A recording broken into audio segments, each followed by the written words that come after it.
Mari kita provokasi masyarakat. Kita provokasi masyarakat bahwa you jangan bego, you jangan tolol. Ini korupsi akan menyebabkan anak perempuan lu lahir nikah, ketika itu dia kemudian dimiskinkan sehingga tidak ada gizi, cucu lu jadi cacat.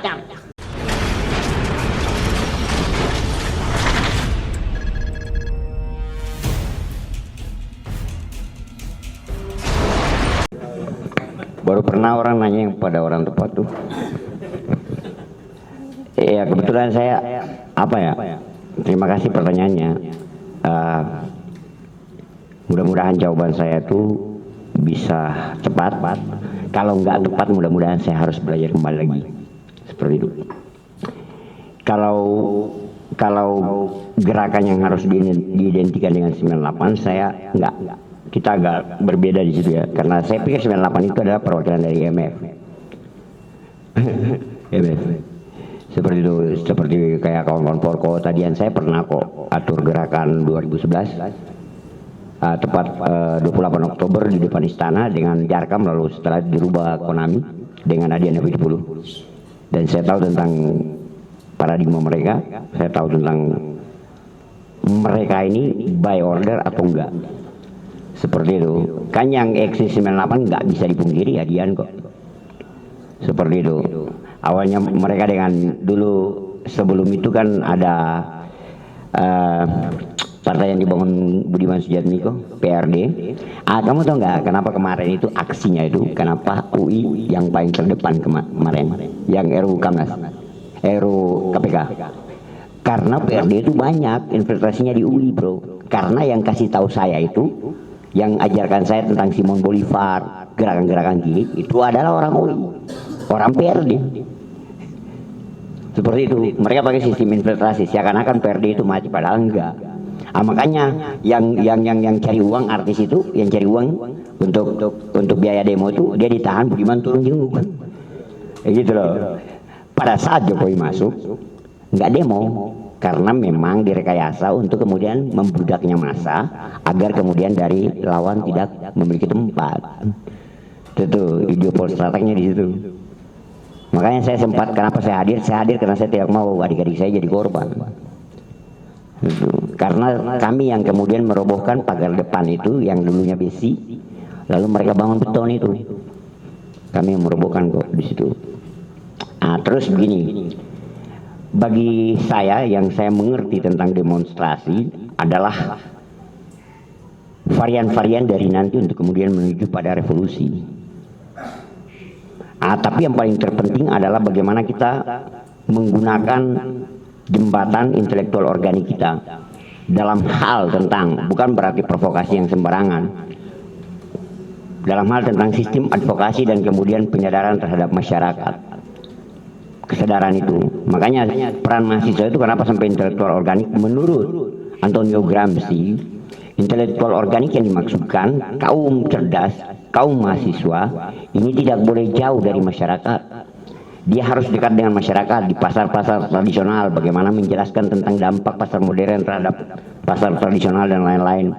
Bagaimana tentang pembakaran hutan dan kemudian dijadikan Kalimantan ibu kota akan terjadi global warming atau pemanasan global, seperti itu. Karena di sana paru-paru dunia kalau dihancurkan maka intinya jual paru-paru. Seperti itu kesadaran itu. Dan sudah barang tentu demonstrasi ini harus dilakukan secara sporadis, timbul tenggelam. Ini sebagai pemantik. Tapi ada titik yang dimana kemudian dilakukan gerakan yang sesuai dengan timing kita untuk dilakukan gerakan besar-besaran dalam hal revolusi. Karena kalau sudah tahapan revolusi, pengertian revolusi itu kan menggantikan orang, menggantikan sistem. Sedangkan demonstrasi ini kan sifatnya hanya mengingatkan, nah kamu jangan nakal, nah gitu. Tapi kalau untuk kemudian merubah sikapnya, saya tidak bisa membina, binasakan. Itu revolusi serius, komitmen revolusi itu. Revolusi itu sudah tahap keseriusan. Penjara terserah, ditembak terserah, diasingkan terserah. Tapi demonstrasi tidak. Demonstrasi itu adalah bagian-bagian dari indikator untuk kemudian menuju revolusi seperti itu. Bagaimana kemudian fenomena yang terjadi di kawan-kawan mahasiswa di Indonesia? Kawan-kawan kebanyakan tidak memahami itu, sehingga tidak adanya penyatuan terhadap isu frame. Yang terjadi adalah ego di antara kita seperti itu, sehingga impian untuk kemudian perubahan secara total itu tidak ada.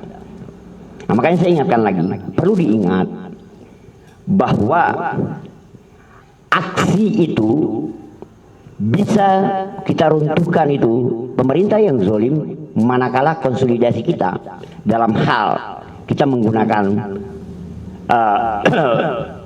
cara-cara seperti yang dimaksudkan oleh Antonio Gramsci dalam hal intelektual organik, memberikan kesadaran kepada masyarakat dalam hal jangan nonton sinetron terus, jangan main cacing terus, jangan nonton ya bla bla bla dan lain-lain. Anda harus tahu bahwa Pak, Bu, kalau Anda tidak kemudian serius dalam hal ini maka berdampak pada anak Anda. Anak Anda sekolah mahal, biaya pendidikan mahal dan lain-lain. Karena yang dilakukan sana adalah uang Anda seperti itu.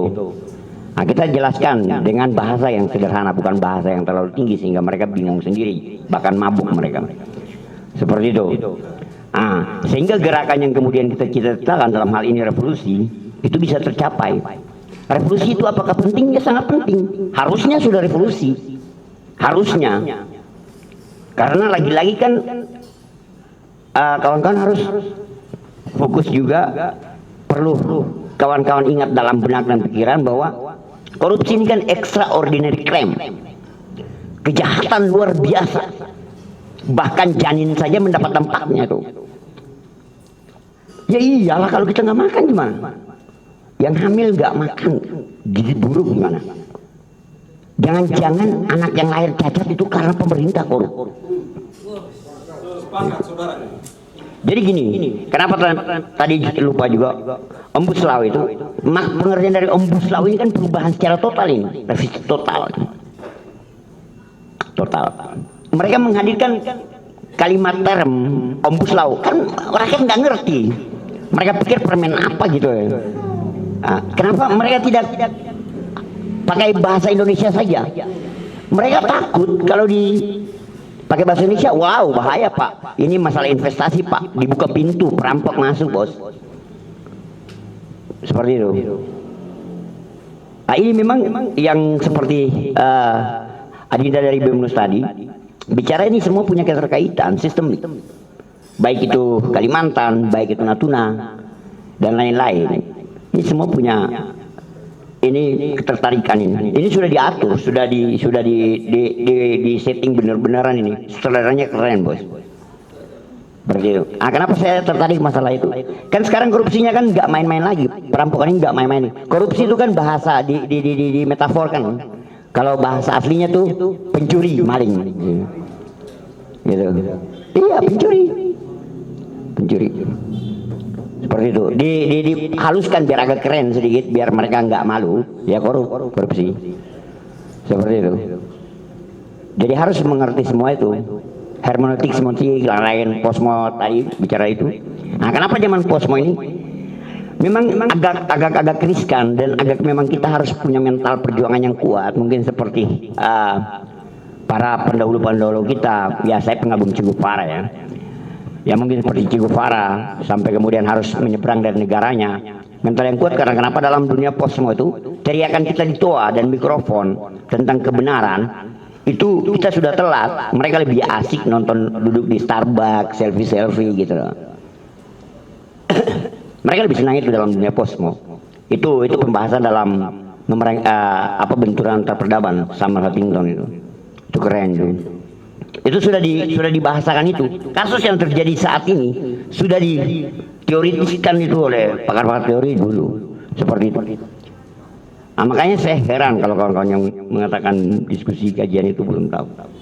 Sehingga bagaimana caranya untuk kemudian melakukan sebuah gerakan yang memang benar-benar itu, bagi saya gerakan-gerakan sekarang palsu, gerakan-gerakan nggak benar. Kalau dibawa surat izin aja, surat pemberitahuan aja ke Polda, Enggak, mereka samakan dengan SIM, surat izin mengemudi. Jadi harus itu namanya surat izin demo, SID. Padahal pemberitahuan itu dalam Undang-Undang nomor 9 tahun 1998 itu sifatnya hanya pemberitahuan, Pak polisi mau izin atau tidak izin, masa bodoh tetap turun seperti itu.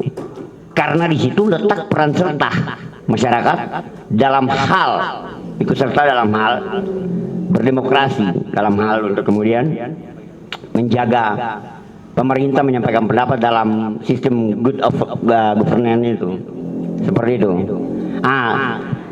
Sehingga kalau memang kawan-kawan ingin serius, mari kita konsolidasi, mari kita provokasi masyarakat.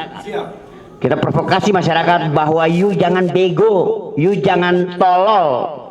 Ini korupsi akan menyebabkan anak perempuan lu lahir nikah, ketika itu dia kemudian dimiskinkan sehingga tidak ada gizi, cucu lu jadi cacat. Seperti begitu. Ya kita harus turun, bos. Jika Anda anak Indonesia, Anda harus turun, bos. Kenapa sampai ada kalimat kemanusiaan? Manusia, tidak ada bahasa manusia. Kalau ada bahasa kemanusiaan, maka ada bahasa manusia. Kalau tidak ada kemanusiaan, maka manusia itu bukan manusia. Seperti itu. Maka ada penambahan akhiran dan awalan itu. Manusia harus memiliki jiwa kemanusiaan. Kemanusiaan yang dimaksudkan adalah bagaimana kita mempertahankan hak kita ini dulu, memanusiakan diri kita. Ya kita turun demo itu kan, contohnya begini, saya panggil ibu bapak, contohnya kampung saya dari Maluku, Pak, begini Pak, dia turun, ya itu kan untuk kemudian kepentingan dia, bukan kepentingan saya. Dan semua masyarakat, pemuda dan mahasiswa turun, itu kepentingan kita masing-masing yang kemudian disatukan dalam satu gerakan. Maka kita harus tolak hal-hal yang bersifat eksekutif. Kita harus berani untuk duduk di tempat masyarakat, baik di pasar dan lain-lain. Ya, Anda mungkin pergi beli ikan di pasar Kramat Jati tengah malam ya. Oh ya, jam-jam begini sudah buka lah. Ya di situ Anda mungkin membangun silaturahmi dan provokasi jalan. Ya provokasi yang kita bangun kan bukan provokasi yang kemudian jahat. Ya itu kan kesadaran positif.